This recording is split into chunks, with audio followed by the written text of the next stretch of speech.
can fish this. No. You want it? Yeah, no, please do that. Mark, you want to get... I want to do it myself. I know, but you want to get him on video. Don't worry about it. Yeah.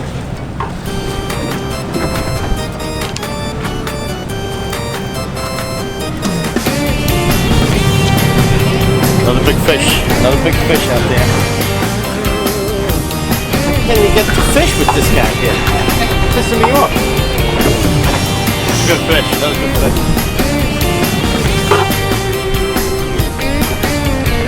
Team sexy right here.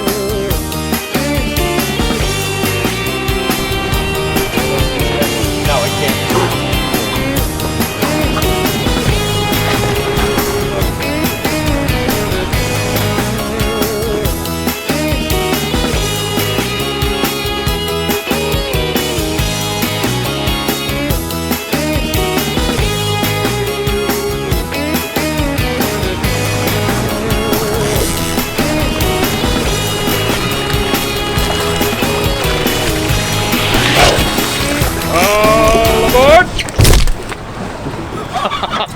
Alright guys, what we're out here doing, we're dragging the eels from Montauk Point.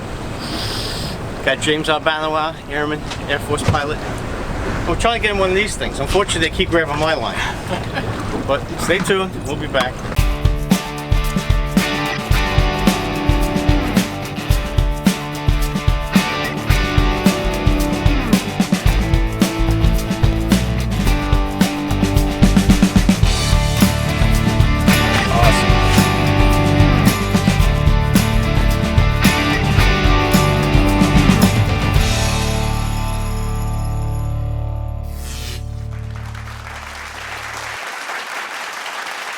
Hey folks, how you doing? Captain Mark here, Kid Coach Cheese Outdoors. Where am I right now? I'm in Long Island Sound. It's very dark out here, but we're not afraid, alright? Because I know how to do this. Joey? Hello, ladies. Alright, so what are we doing right now? We're out in Montauk. This video right now is we're out in Montauk. We're out there with James, who's an Air Force pilot. He's going to be deployed to Kuwait in a couple of weeks, and he'll be there for 7 months. So we took him out to Montauk, see if we can get him up with a big girl. Yes, a fish, alright? He's married, alright? In case they made a mooch. Alright, also we're going to tie in Captain Roy Mann, who's also out there. These guys were out there, we took them out fishing, and we're out there to get them some meat. So we can feed our family. So that's what this is going to be. There's going to be a couple of gaffs flying. You'll get over it. Let's start off with Roy right now on the monster.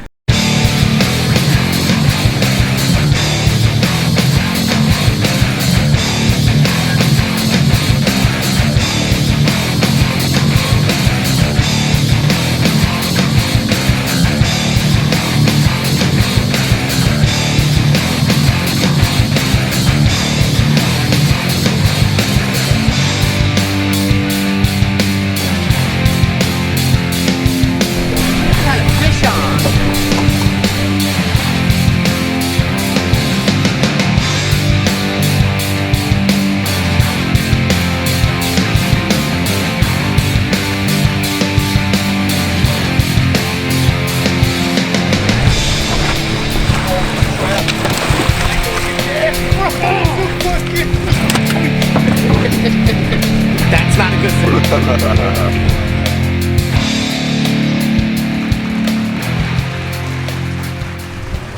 Now that was a big girl. Captain Roy got a 43-pound girl. Now the kid's gonna show you what rig to use. Alright folks, we're gonna go through the setup right now, right? When you're out in Montauk, all serious business, alright? Don't mess around with your tackle. Alright, so right here, this is a big 30-pound class rod. First thing we're gonna do is this right here. We're gonna throw a three-way. Spectacles, testicles, wallet, and watch. And notice how this three-way is. I'm gonna try to get it up on the good camera. Notice how this three-way works here. I don't even know what this is. This sort of thing ain't my bag, baby. It is completely perpendicular. So the line what we're going to be using for the bait is going to be this one here. It's going to stand off directly. This one will go down to the sinker. This one goes up to your rod. All right. So you want that 90 degree for that one line, which is going to have your hook on it to stand off perfectly. All right. So we're going to take this. We're going to just do on the top 90. Just going to do an easy Palmer knot over the thing, make a knot. You guys know how to make these knots. I mean, I've showed you. Look at all the videos I've done. You'll see that. All right. Palmer knot's going to go to that guy. Boom. Cinch it down, snip it. Don't be afraid to leave a tag in, just like maybe 1/4 inch. That's all you need. Alright, next thing we're going to do is we'll do the dropper loop. All right, 30-pound test. This is going to be a dropper loop. Why 30-pound test? This is 30-pound mono, and what we're doing is we're going to have a 50-pound fluorocarbon leader. All right, so now I'm just going to take a little piece of this off. Now you could use 3 ways with the sinker already on it, but that's not what we're going to do, because when that gets hooked up, it's not going to fail, and what's going to happen is everything will fail. Alright, so we want to have something that's going to snap off. So I'm going to put a big loop, and these are going to accommodate 12-ounce sinkers, 10-ounce sinkers. We're using 10s the whole trip. So we're going to just do a big loop like that. And then we're going to have a little thing here. Alright. So now on the bottom one, so remember this is a 90-degree angle. This is where the line is going to stand off, going straight out. So the sinker is going to be on the bottom one. Alright, so let's do that. And what this is going to do is just going to be as a breakaway. And you're saying, hey, well, that's 30 pound and your mono's 30 pound. How's that going to work? Work very simple. I'll explain why. Right? And what I'm going to do is in the line right here, between the barrel and the loop, I'm just going to do an overhand knot. And what that's going to do is going to probably knock that down to probably 15-pound test. Why don't I use 15-pound test? Because I have 30 on the boat. What? All right, so now what we have a 30-pound test going to the rod. We have a dropper loop here with 30-pound test with a knot in it to make it just probably 15-pound test, a little weaker, and then we're gonna have a big dropper loop. All right, this is gonna be short because you don't want to swing it around too crazy. So this is gonna be a 10-ounce sinker on the bottom here. Now what we do here is we have a leader material. All right, what's it gonna be? 50-pound fluorocarbon. All right, we're gonna do an 8-foot piece on this thing. Again, this is my technique, man. There's a million captains out there that kill it out there. All right, I can name a few. Grand Slammers out there. Who do you see out there? You see the sundowners out there. You got professional criers out there. All these guys do different stuff. This is what I do, and it's going to be an 8-foot leader, 3-way, and we're going to hold the rod. You're going to see that other captains go out there. They do light sinkers, and they put the rods out there on circle hooks, and they have a big scope on it, and they hook up that way. I personally prefer, you know, how you're saying hello when you feel that bite. That's what I dig. Doesn't mean you have to dig it, just the way I do it, and by no means is it the best way of doing it, all right? We are sexy. We are sexy bitches. So basically what I'm going to do here is I got an 8-foot leader. I'm going to do that snell, the easy snell. The tighter that snell's pulled, the tighter that snell gets, all right? So that's cool. So now we have 8-foot leader, a fluorocarbon to a 5-odd offset J hook, and the offset is just that, as I showed you in the beginning, it kind of curls. All right, so that makes it a little easier to set up in the fish's mouth. All these fish we caught, none of them were gut hooked. They were either hooked inside on the top of the mouth or on the lips. All right, easy retrieve. That's another reason it's really good to have that rod in your hand, because once you feel that strike, boom, you stay low. That's our setup. Simple as that. Okay, so what we have here, 8-foot leader, 50-pound fluorocarbon to a 5-odd offset J hook. There are guys out there doing 9-odd hooks, all right? Cool, go for it. I use these, we never miss a fish. I just like the small hook because it's lighter and it makes that eel present a little more natural to me. That's just me, but these guys, when they use a 9-odd, how do you argue with that when they're just whacking them out there, right? So 9-odd hooks, bigger hooks, people have that theory. I don't know. I just go with what I used to doing. I learned to do, and that's what I've been doing forever, all right?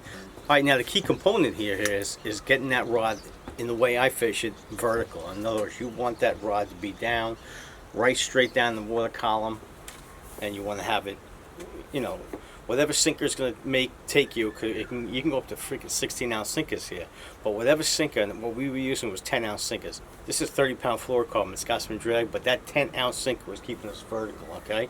So 10 ounces straight down to the bottom. You're going to touch bottom, all right? You're going to drop it, touch bottom, reel, and that's it. You're going to reel twice and wait for that strike. Then you want to look at your machine, okay, and make sure you're watching that depth, all right? So if you go down, you drop and you crank twice, you know you're right in that strike zone, okay? These striped bass, their anatomy is their eyes are forward in their head, and they kind of tilt slightly upward, okay? So these fish will be on the sea floor and they can kind of see an angle up. That's why they can strike high.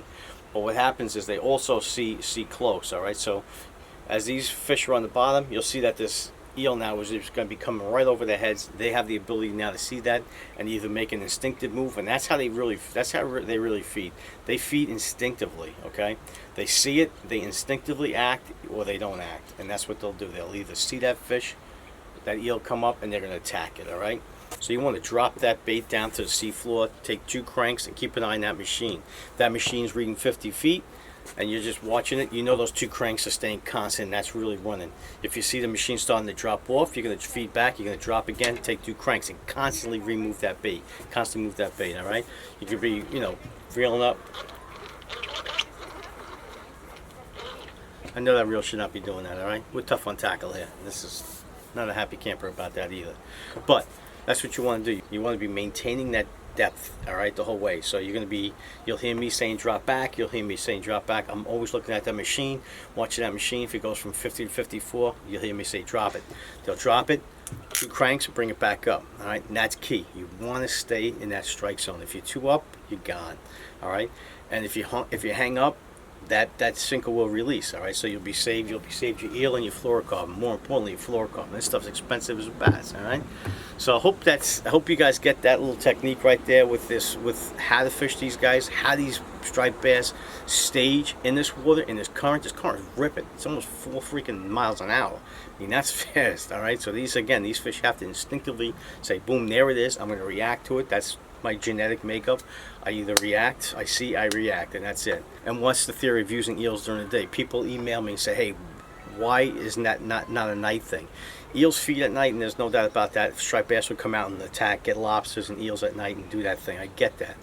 But there's a theory, and you take it for what it's worth. Striped bass will instinctively go after eels because of their genetic makeup, all right? It's in their genes, all right, to kill these things.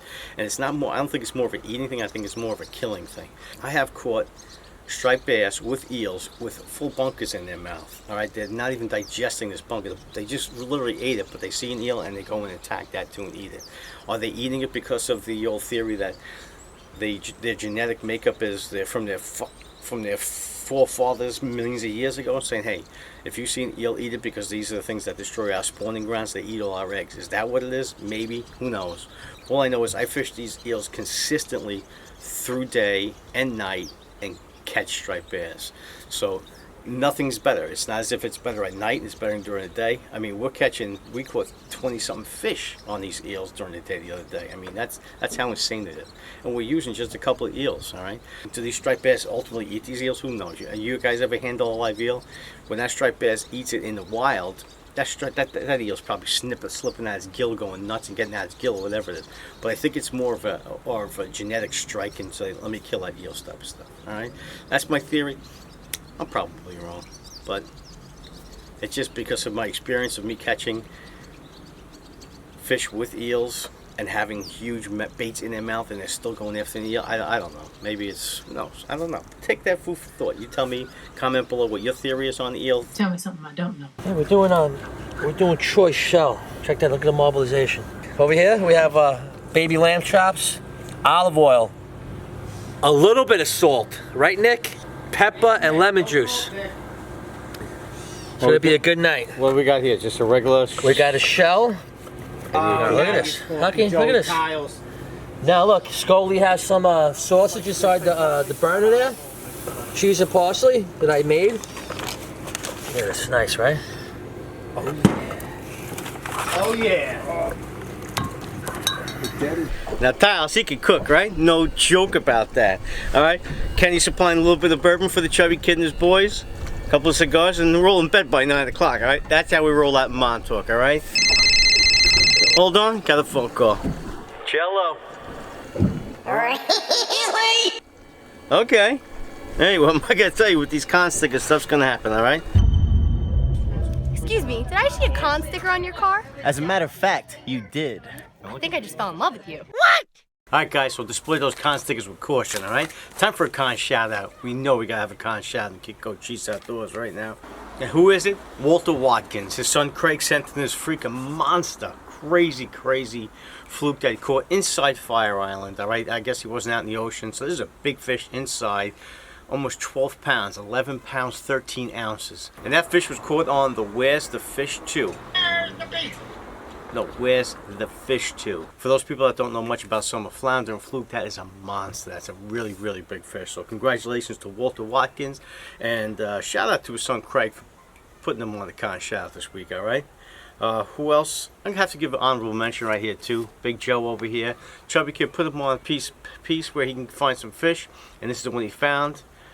You know, give people direction, but he was able to execute, all right, and get this beautiful fish. He got a couple fish that day, but this was the biggest one of all.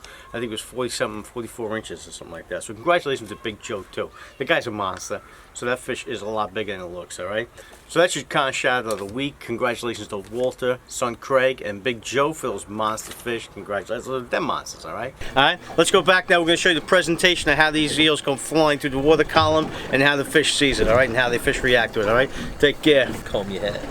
All right, folks, this is some footage from our Killer Kenny video, but it's going to basically show the seafloor what we're looking at here. It's a lot of rock piles. These bass associate themselves with that kind of structure where they can chase their sea bass, porgies, burgles, all that stuff. They see them in the lower part of that water column in structure, okay?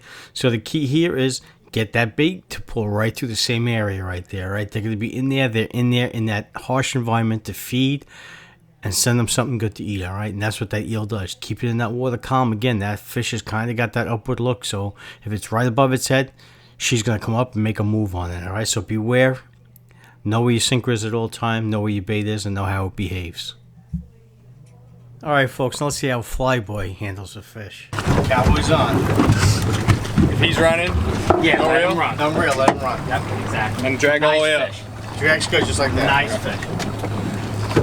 Yeah, exactly. Keep it a little bit in that rod, so the rod tip comes up in here, so it has a little rod tip. There you go.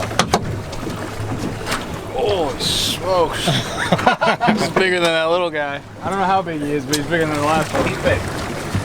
Good sized fish. God, it's like I'm hung up on a barn. Keep pressure on. Don't let any slack on that fish. You're gonna lose it. That's what we want right here. That's what we were waiting for. And then we gotta go to Joey Tiles and then say goodbye. A little rod tip in there. You doing good, kid? What you got, Mike? Oh, it's good fish.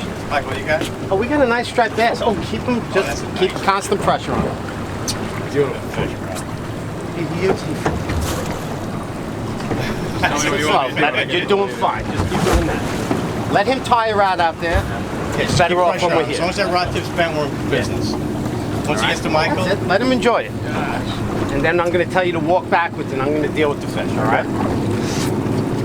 Nice job, give any James. slack on that. You're doing perfect. Doing perfect. 2 cranks. See what he wants to do. Doing a perfect job. Oh, you're doing great. Do you have any ticks on you? We already did this. Yeah, we did that? That's it. Never check enough. They're very dangerous. And they ain't hard for you. Oh, man. Good fish, kid. Oh, yeah.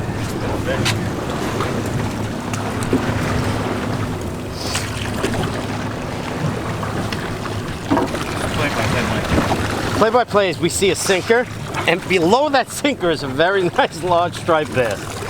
That James could be his PB. Fighting like a can. Yeah, he owns 2 more, Pressure on, let it half a be, crank, half a crank. That's good. Stop. Come back a little bit, James. Not yet. Walk backwards. Don't take pressure off of Michael. Oh, James, James. There we go. James. It only took me a few hours. James. We did it. There we go, boys. I'll take that rod. I'll take that rod. You spit it? Is that good fish to you? It's awesome fish. That's an incredible fish. That's what we were waiting for. I was getting a little pouty. Oh, what, you getting pouty? That's it. Guys are making fun of me. Well, we got to make fun of you. That's what we do. Now you gonna take that fish. Come over here with Michael. Awesome. Who's that, Michael? We got a nice 30-pounder. James fought that thing like a freaking seasoned pro right in the ribs. Dude, I gotta. Big boy, what do you got going on there? I gotta get over. Move that rod. I got a legit fish on here too, dude. Hey, we got double D. I don't even know where to go. Hold on. What do you got going on here? We got a cluster. Get the gap. Do you want to net these or what? Let me just see mine. Look at this. See how big this is. All right. This one's. I'm looking at you, Mark. This one looks like a decent fish. He's good. He's a good fish. Gaffing or? Mine's good enough. Gaff mine. All right. Stand by. Boy, put yours in the rod holder. Michael, you just film. Is yours huge or what? This is a good fish, too. I don't know what to do. We're doubled up with 40-pounders here, and nobody's gonna gaff. I'll gaff while I film. No. Just Here, give me that rod. no. Give me that rod. And then Mark. This is freaking get him. here she comes. It's not huge. Yours bigger than that, Leroy? Yeah, Yours bigger than that? I think so. All right, so let's only let him go. Look at his. Look at mine. I'll tell you what it Take a looks look like. at his. All right, I mean, this video is atrocious. Feels heavier than the other one. I'll tell you that He's much. gonna go into the front. If he breaks up, I'll do it. Yeah, just as much as you can break. Come here.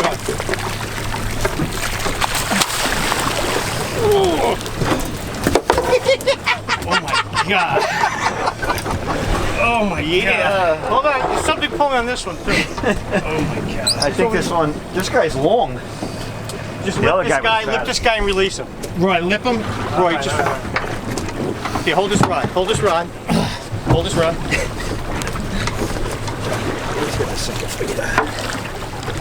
This fish, man. You might have to settle down. Mark, just watch your feet. I do, I got the it. fin is red white.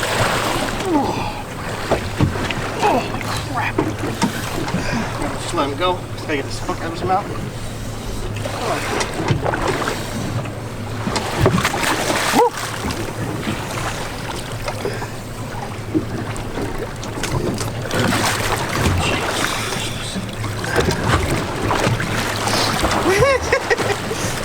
That was the worst footage.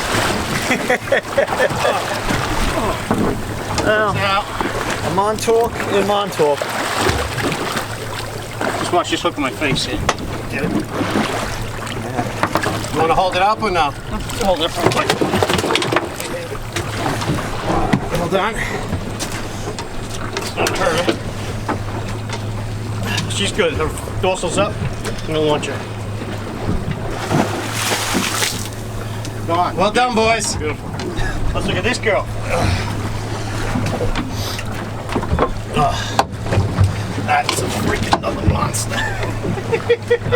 Mama Lucia. All right, folks, I hope you guys enjoyed this episode of Kid Coach Cheese Outdoors.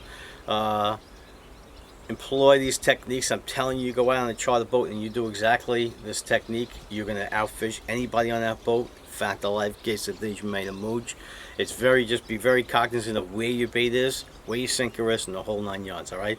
If you become more technical with it, 100% you're going to catch more fish. There's no question in my mind that if you employ these techniques on a charter, you're going to kill them, all right? As long as you know how to fish it. And hopefully this gives you a little insight how to fish that stuff out in Montauk and other fish, you know, but that's it. Keep that bait down, rod tip down when you feel that strike. You know, I have people say bow to the cow. Don't bow to the cow. That's my thing. Don't bow to the cow. React immediately to that strike, all right? Fish is down there, boom, say hello. That's it. That's all I'm saying, say hello. That's exactly what we do with all the fish we caught in Montauk. We reacted, boom, strike, and said hello. Every fish, every bite was hooked up. That's my theory. Listen to other captains out there if you choose to, because they're all awesome. There's a lot of awesome captains out there that know exactly what they're talking about. They have different techniques. This is only my technique. By far, it's not the best technique. It just works for us over here. All right, that's how I run this boat. And we're really successful at it just because, I don't know, that's the way we do it. That's the way I was taught. That's the way I do it. All right, everybody take care, brush your hair. John, take us out of here. Thanks for watching Kid Coach Cheese Outdoors.